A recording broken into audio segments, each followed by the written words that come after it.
परमार्थाची व्याख्या, परमार्थिक माणसं खूप अशी पाण्यासारखी असतात, कठोर नसतात, कठोर नसतात. कोणाकडून काही चुका झाल्या तरी त्यावर पांघरून टाकण्याची त्यांची ताकद असते, क्षमता असते, क्रूर नसतात. गंगाखेड नावाचं गाव होतं. गंगाखेड नावाच्या गावातून दिंडी अशी आपली चालली, अशी दिंडी निघावी, आषाढी कार्तिकीचे वेळ असावे आणि तिथून दिंडी निघत असताना माझी छोटीशी जणाईने मागे लागावं, आई वडिलांना सांगावं, आई बाबा मलाही दिंडीला यायचंय, मला न्या ना. त्या आई वडिलांना सांगावं, जणाई तुला नाही, तुला दगदग सहन होणार नाही, तू नको येऊ. पण छोटेसे जणाई माझी ऐकत नाही. जणाईने सांगावं, आई बाबा काही झालं तरी मला दिंडीला यायचंय. हट्ट धरला, वाल हट्टाचा, आणि त्या हट्टापोटी त्या आई वडिलांनी माझ्या छोट्याशा जणाईला दिंडी बरोबर घेतलं. बरोबर घ्यावं. आपण आता जसं चाललो तसेच मजल दर मजल करत दिंडीची वाटचाल चालू होती. नामस्मरणात प्रत्येक जण व्यस्त होता. प्रत्येक जण नामस्मरणात एक रूप तल्लीन झालेला होता. माझ्या जनाईला ओढ लागली होती पांडुरंगाचं दर्शन, पांडुरंगाची भेट कधी होईल.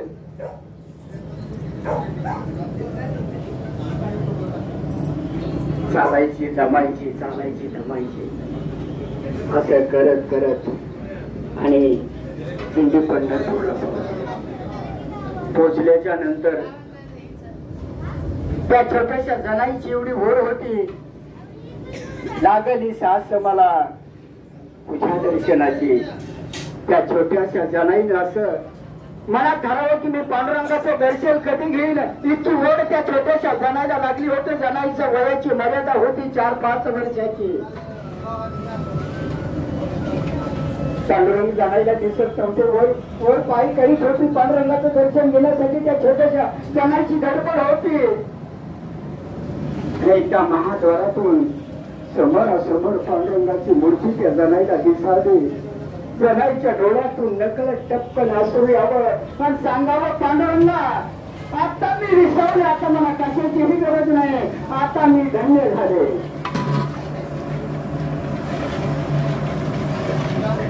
वारी संपली. चर्चीचा मार्ग सुरू झाला. आई वडील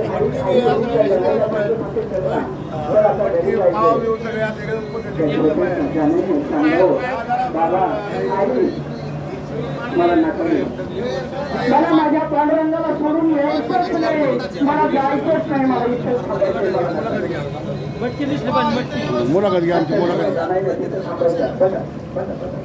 हट्ट धरला, मला इथेच थांबायचं. आणि माझी जाण्याची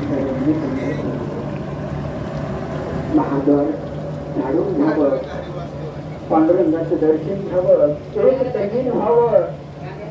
एक रूप झाली.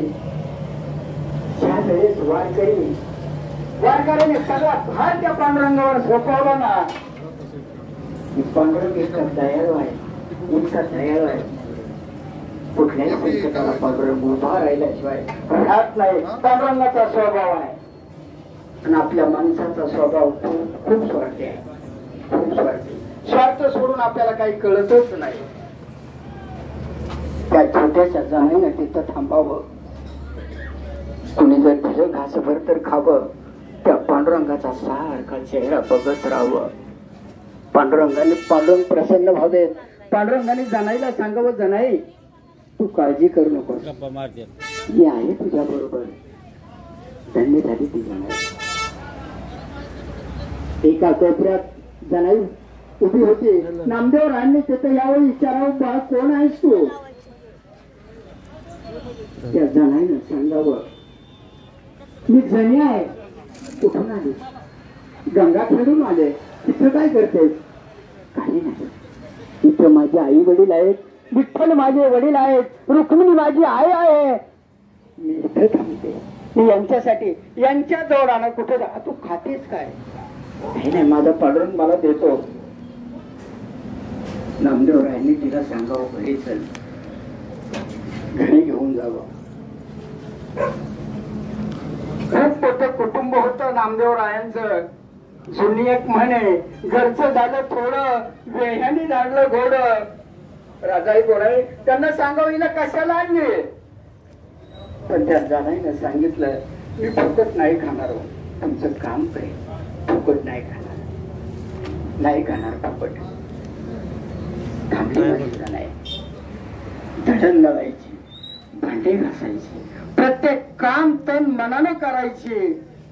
नुसती जनाई करत नव्हती. जगाचा निर्माता तिथं येत होता. माझ्या जनाईला दळण लागावं एवढा अधिकार माझ्या जनाईचा होता. भांडी घासू लागावे, एक रूप व्हावे. जनाईच्या झोपडीत झोपायला पांडुरंगाने यावं. सगळे अलंकार पांडुरंगाने त्या जनाईला द्यावं. जनाईची वाकळ पांघरावी, थोर प्रेमाचा फुकेला, हाची दुष्काळ तयाला. निस्वार्थ प्रेम करा त्या भगवंतावर. भगवंत लांब नाही, काय ही पंढरी आत्मा विठ्ठल नांदतो केवळ. आणि मग जास्त वेळ घेत नाही तुमचा मी, वेळ कमी आहे. जनाई दलिता कांडिता, दलिता कांडिता, तुझ गाई रे अनंता, तुझ गाई रे अनंता. दलिता कांडिता, दलिता कांडिता. माझ्या जनाईला सांगावं, देवा मी कुठेही असू दे, मी काही काम करू दे, पण मला तू पाहिजे, तू पाहिजे, तू पाहिजे देवा. देवाने सगळं देहभान विसरून जावं आणि माझ्या जनाईमध्ये रमावं. जनाईला गोवऱ्या थापू लागावे त्या पांडुरंगानं. एक दिवस असा उगवला, एक दिवस असा उगवला. पांडुरंग जनाईच्या झोपडीत होता, महालात होता. किती उशीर झाला कळलंच नाही देवाला. आणि इकडं महाद्वारामध्ये भक्तांची गर्दी होती दर्शनासाठी. घनश्याम सुंदरा श्रीधरा, अरुण उदय झाला, उठी लवकर वनमाळी, वनमाळी. भक्त सांगत होते, पांडुरंगा आम्ही दर्शनाला आलो रे, उघड ना दार. उठ पंढरीच्या राजन, वाड वेळ झाला, उठ पंढरीच्या राजन, वाड वेळ झाला. थवा वैष्णवांचा दारी, दर्शनासी आला, दर्शनासी आला. उठ पंढरीच्या राजन. देवा आम्ही दर्शनाला आलोय, कुठे आहे तू? आणि अचानक त्या जनाईच्या झोपडीत माझ्या पांडुरंगाला जाग यावी. उशीर झाला. जनाईची पांघरलेली वाकळ तशीच अंगावर असावी आणि पांडुरंगाला मंदिरात यावं, मंदिरात यावं. देवाचे सगळे अलंकार माझ्या जनाईच्या अंगावर होते. पंढरपूर मध्ये एकच बातमी पसरली, पांडुरंगाची चोरी झाली, देवाची चोरी झाली. कोणी केली असेल? चांगल्या माणसाला त्रास देणारी माणसं तेव्हापासून आहे, आजच नाही. माझ्या माऊलीला नाही भिक्षा मागून दिले, नाही समाजात स्वाभिमानानं जगून दिलं. अरे त्या मुलांच्या साठी विठ्ठल पंतांनी आणि रुक्मिणी आई साहेबांना देह त्याग करावा, देह त्याग करावा, तरीही त्यांना सुख लागून दिलं नाही. आज आपण वारीला आलो, लाखो लोक जातात, वेळेत का? पण जे घरी राहिले ते काय म्हणतात माहितीये का? निघाले काय नको जायचं असेल ना आता चाललं काय नो म्हणजे त्यांचं पाप व्हायचं, त्यांच्याकडे लक्ष नाही द्यायचं. निंदा करणाऱ्याच्याकडे कधी लक्ष. आणि ज्या वेळेस माणूस आपली निंदा करतो ना त्यावेळेस समजायचं आपण कुठंतरी पुढे ओव्हरटेक करतोय म्हणून निंदा करताय, म्हणून निंदा करताय. माझ्या पांडुरंगानं मंदिरात यावं. वाऱ्यासारखी पंढरपूर मध्ये बातमी पसरली, पांडुरंगाची चोरी झाली. शोधाशोध सुरू झाली. बडव्यांनी शोध सुरू केला. शोध सुरू केला असताना फिरता फिरता फिरता माझी जनाई त्या बडव्यांच्या दृष्टीस पडले. देवाचे अलंकार शालू सगळं त्या जनाई जवळ मिळालं आणि सांगितलं चोर सापडला, चोर सापडला. जनाईला धरावं आणावं आणि सांगावं का चोरी केलीस. माझी जनाई कळवळ्याने सांगत होती मी खरं चोरी नाही केली. पांडुरंग माझ्याजवळ होते, मला दळू लागले, आम्ही गप्पा मारल्या, आम्ही ओव्या गायल्या. मी नाही चोरी केली, खरंच नाही केली. काकुलतीनं माझ्या जनाईनं सांगावं पण कुणी ऐकू नये. दरबार भरायचा पहिला न्याय देवता. आता कोर्ट निघालं त्यावेळेस दरबार असायचा, कारभारी असायचे. त्या ठिकाणी माझ्या जनाईला उभं केलं. जनाई तू चोरी केलीस. खरंच नाही केलो, नाही ना केली मी चोरी. चोरी केलीस, सगळे अलंकार तुझ्याजवळ सापडले, तू नाही म्हणतेस, पुराव्यासहित सापडलीस. मग मात्र जनाई हातबल झाले आणि त्या पांडुरंगाला सांगावं देवा तुझ्या दरबारी रे, दरबारी रे आहे का. अरे देवा तुला माहिती ना मी चोरी नाही केली, तू कुठं गेला सांग ना, ये ना सांग ना, तू नाही चोरी केली जणीने. अरे सांग ना देवा, सांग ना. काकुलतीला माझी जनाई येत होती, सांगत होती देवा कुठलीच तू ये ना, सांग ना. मी नाही ना चोरी केली, तुला माहिती देवा. पण पांडुरंग माणसाचं सत्व बघत असतो. ज्या ज्या वेळेस माणसावर संकट येतील ना त्या त्या वेळेस माणूस खांबासारखा निर्धारानं उभा पाहिजे. त्यानं सांगितलं पाहिजे की देवा तूच करणार आहेस, तू सांभाळ, कुठलंही संकट येऊ द्या. देवाची ताकद नाही तुम्हाला टाळण्याची, पण तुमचा भाव निश्चय पाहिजे. माझी जनाई जीव फोडून सांगत होती मी नाही केलं, मी नाही चोरी केली.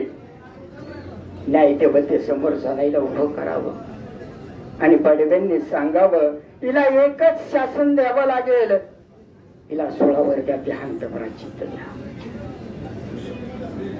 कदाचित तुम्ही गेला असता नसता, गेलाच असता. पंढरपूर आणि गोपाळपूर मध्ये विष्णुपद नावाचं ठिकाण आहे. त्या ठिकाणी सूळ रवण्यात आला, सूळ रवण्यात आला आणि माझ्या जनाईला तिकडे चालवलं. जनाईच्या डोळ्यातून पाणी येत. हे देवा, अरे का तुला माहिती मी नाही केलेली चोरी. देवा देवा नको ना, मला मरणाची भीती नाही रे वाटत, मला मरणाची भीती नाही वाटत. पण एका गोष्टीचं वाईट वाटतं प्रभू पांडुरंगा, एका गोष्टीचं वाईट वाटतं की तुझं दर्शन होणार नाही देवा. एवढा निश्चित भाव त्या जनाईचा होता. विष्णू पदावर त्या जनाईला नेण्यात आलं. सूळ रवलेला होता. काही क्षणात जनाईला सोडावर देण्यात येणार होत. जनाईला विचारलं, शेवटची इच्छा असते सरदार, जने तुला काय पाहिजे. त्या जनाईला सांगावं मला काहीच नको, मला काहीच नको, फक्त मला एकदा डोळे भरून त्या पांडुरंगाला बघू द्या, मला त्याचं दर्शन घेऊ द्या, माझी शेवटची इच्छा आहे. त्या जनाईच्या डोळ्यात पाणी होतं. देवा देवा हेच फळ दिलं का रे तुम्हाला. एवढी तुझी निश्चित भक्ती केली मी, एवढं माझं प्रेम आहे तुझ्यावर देवा. आणि तू आता ऐकलं होतं कोठे गुंतलाशी द्वारकेच्या राया, संकट काही ऐकलं होतं देव येतो आणि आता तू कुठे गेला सांग ना देवा, सांग. ये ना, अरे ये ना, ये ना देवा, अरे सांग ना. मी नाही चोरी केली. की जनाईच्या डोळ्यात पाणी होतं. किंवा काकुलतेला येऊन जनाई सांगत होते सांग ना देवा, अरे तू ये ना, ये ना देवा. जनाई अरे तुर बोलत होती, तेवढा अधिकार होता, तेवढं प्रेम होत. आणि मग त्या ठिकाणी जना पांडुरंगाने यावं. पांडुरंगाने यावं, सुळाचं पाणी होऊन जावं, आणि मग समाजाला कळालं जनाई काय आहे, आणि मग त्यांनी सांगावं जनाबाई महाराज की, मोठ्याने म्हणायचं जनाबाई महाराज की. हा पांडुरंगाचा इतिहास आहे. झाडाचं पान आहे त्या भगवंताच्या सत्तेशिवाय हलत नाही. विठ्ठल जळी स्थळी भरला, रीता थाव नाही बुरला. कोणी किती अहंकार करत असेल, कोणाचा रूपाचा असेल, कोणाला श्रीमंतीचा असेल, कोणाला विद्वत्तेचा असेल, पण अहंकारी माणसं देवाला आवडत नाही. नम्र झाला होता त्याने कोंडिले अनंता. जीवन जगत असताना माणसाने नम्रतेने जगावं, त्याला अपयश येत नाही. माझ्या भाऊंनी खूप माझं प्रेम आहे भाऊंच्यावर. हे बोलून म्हणजे हे शब्दात सांगण्यासारखा विषय नाही, पण कधी प्रकृती साथ देते कधी देत नाही. पण भाऊंनी मान्य केलं पाहिजे. कधी जर विचारलं तर भाऊला तब्येत कशी, भाऊंनी सांगावं बरी आहे. पण याचा अर्थ पुढे तरी आजारी आहेत. पण या काळात एक नव चैतन्य माणसाला तयार होत. कशाची ताकद आहे, जन्मोजन्मी आम्ही बहुपुण्य केले. तसं होत नाही, तसं होत नाही. जन्मोजन्मी ज्या वेळेस जन्माची सामुग्री असेल, अरे हा नरदेह तुम्हाला आम्हाला प्राप्त झाला, हे काय वडापाव घेणे इतकी सोपी गोष्ट आहे. प्रत्येक युनिट माणसाला जावं लागलं, पशुपक्षाच्या युनिट जावं लागलं, प्रत्येक दुःखाला सामोरे जावं लागलं, तेव्हा हा नरदेह प्राप्त झाला. तसा होत नाही. किती वेळ आज नाही. आणि म्हणून ही अखंड वारी चालू असताना जे वारकरी आहेत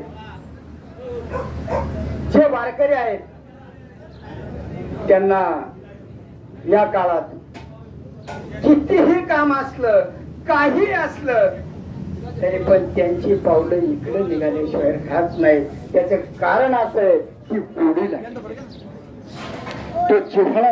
आणि हे पुण्यच लागतं, सत्कर्मे लागतं. या रस्त्याने चालायला मी प्रवचनकार अजिबात नाही, मान्य केलं पाहिजे आपण काय. पण एक गोष्ट मात्र खरी, एक गोष्ट खरी, हा भरकटच चाललेला समाज भूलतोय. तुम्हाला आम्हाला भूलतोय. काही ताशी अवलाद जन्माला आली या महाराष्ट्रात, तू देवच नाही म्हणणारी माणसं नाही. देवच नाही. अरे ज्या वेळेस देवाने ठरवलं ना की तू नाही, त्या सेकंदाला तू नाहीच. देव आहे, तो देव आहे. तेव्हा ते आपण प्रमाण दिलं, सर्वांगटी राम देह देई एक सूर्यप्रकाश वा वा. आणि मग देवानं एक गोष्ट खरे, एक गोष्ट मान्य केली पाहिजे, जन्म मृत्यू त्या पांडुरंगाच्या हातात आहे. समोरच्यांना विनंती आहे, स्वयंपाकवाल्यांना थोडा हळू बोला.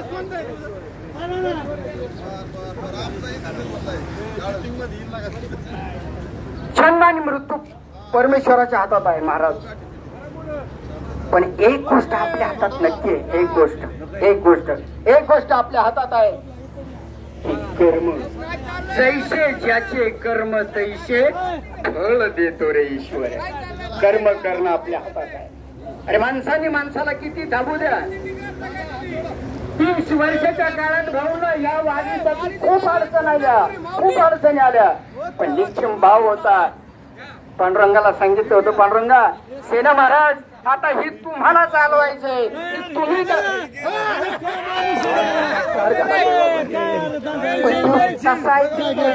बळी पडत नाही.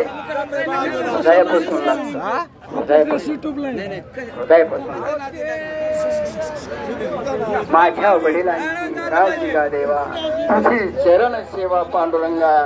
आणि त्यांचा सगळ्यात महत्वाचा विषय ही वारी. दुसऱ्या पिढीला, आणि दुसऱ्या पिढीची वारी असून तिसरी पिढी तयार होते. माझे पांडुरंगाबा असतील, अनिलराव असतील, सगळे त्यांना सहकार्य करणारी माणसं असतील. की वारी म्हणलं की अत्यंत जीवनातली महत्वाची गोष्ट ही मंडळी मानतात. याला वारकरी परमार्थिक म्हणतात. परमार्थ म्हणतात. परमार्थ परमार्थ म्हणजे नवीन काय असतंय? गंध लावला हरे राम म्हणलं, कोणाची ताटली चोरून घरी गेला, तो परमार्थ आहे का? थोडस थोडं असेल. महिला मंडळ जर असं साईटला बसलं ना, विश्रांतीला बसल्यावर, होय का काय आहे का नाही?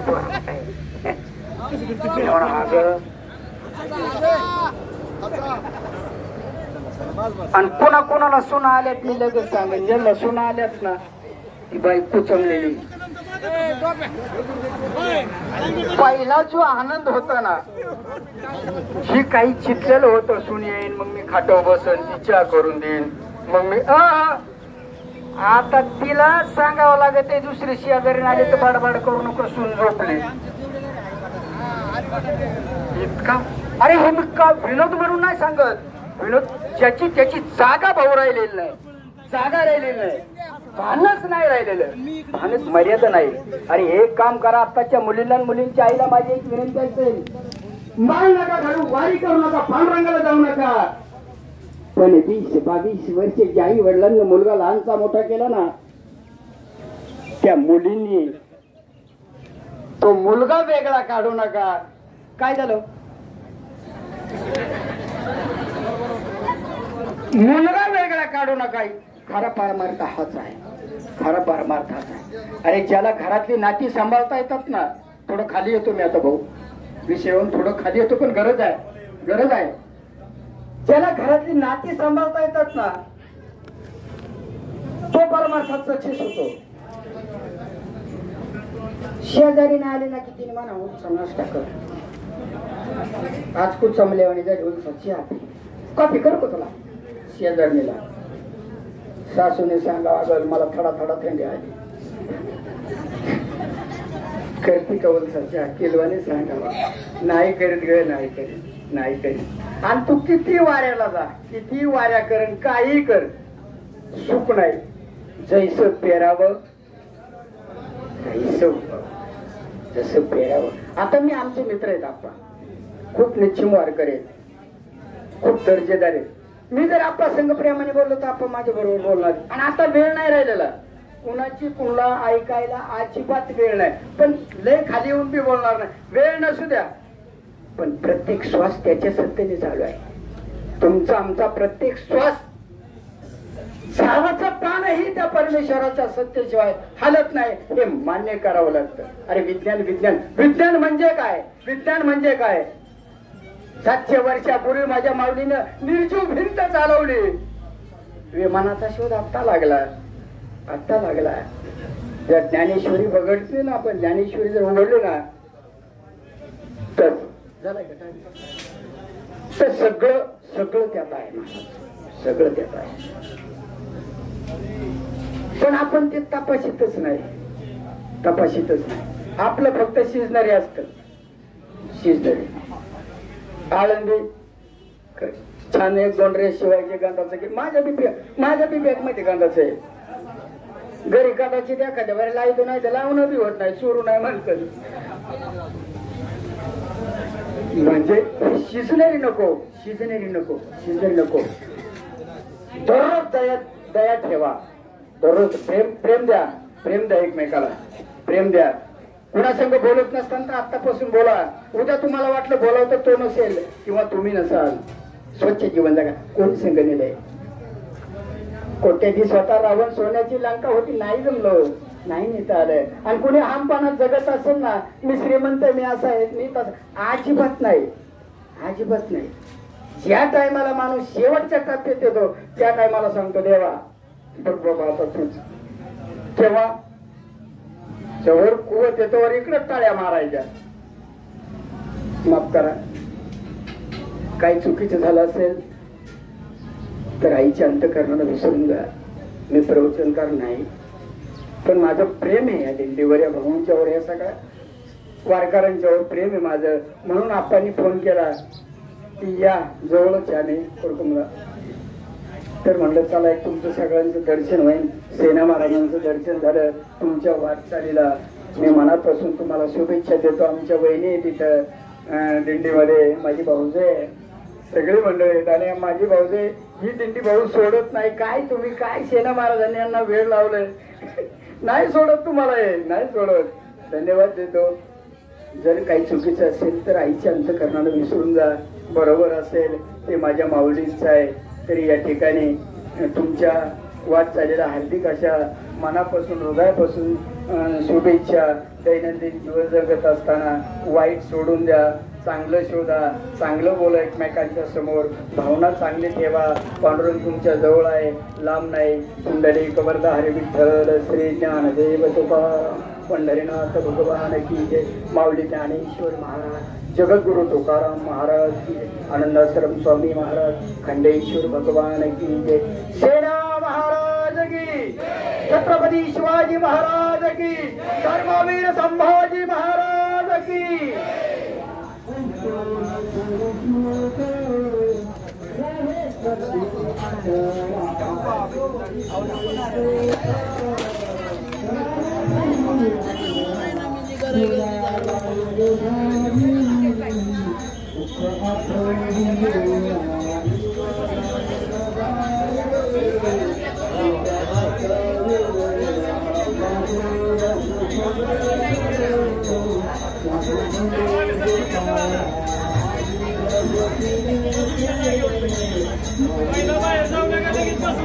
सर्वांनी बसून घ्या, रांगेत बसा, रांगेत.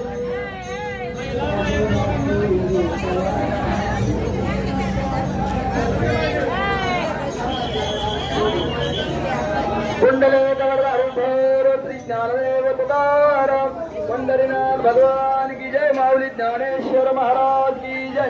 गुरु तुकाराम महाराज की जय. संत सेना महाराज की जय. सुंदर असं प्रवचन झालंय.